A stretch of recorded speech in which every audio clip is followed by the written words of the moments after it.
Pour communiquer entre eux, les êtres humains disposent de nombreux outils de reconnaissance, dont le prénom. Ça permet à chacun d'être différent dans un même groupe, de pouvoir être appelé ou être reconnu. Pour les ordinateurs, c'est à peu près la même chose. Dès le début de l'ère informatique, on a essayé de mettre en relation différents ordinateurs. Dès lors, au sein d'un réseau, il fallait qu'on puisse les différencier. Et au lieu de leur donner des prénoms, on leur a donné des numéros. C'est ce qu'on appelle l'adresse IP.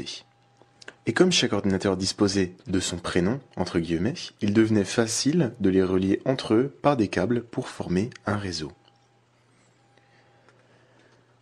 Et c'est en 1969 que des universités américaines eurent une grande idée. Elle consistait à relier 4 universités à travers tous les États-Unis afin de former un réseau pour permettre le partage de données scientifiques. Ce réseau a été conçu de telle manière que même si une des universités avait été attaquée, les 3 autres auraient pu continuer à communiquer entre elles.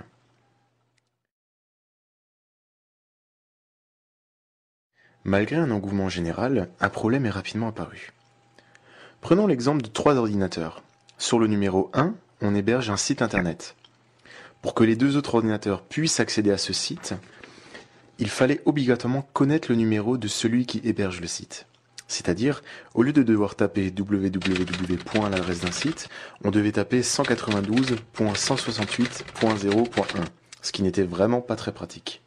Et donc, en 1984, on inventa les DNS, ce qui signifie Domain Name Server. Alors en quoi consistent les DNS ? Par exemple, vous souhaitez accéder au site google.fr. Vous tapez l'adresse, et au moment où vous appuyez sur Entrée, votre ordinateur va se connecter au serveur DNS de votre fournisseur et lui demander où se trouve le site google.fr.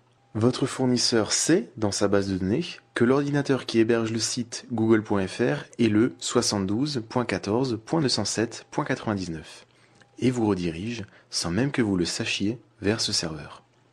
Pour résumer, vous tapez sur votre ordinateur l'adresse d'un site. Votre fournisseur d'accès traduit à l'aide d'une base de données le numéro du serveur correspondant. Vous êtes redirigé, sans le voir, sans le savoir, sur le serveur qui stocke le site dont vous avez tapé l'adresse. Pour vous donner un exemple concret, imaginez-vous ici. Vous lancez votre navigateur, vous tapez l'adresse www.google.fr, vous appuyez sur Entrée et le site apparaît. Mais que s'est-il passé entre le moment où vous avez appuyé sur Entrée et l'affichage du site ? L'ordinateur qui stocke le site google.fr est situé à Paris et dispose du numéro 72.14.207.99.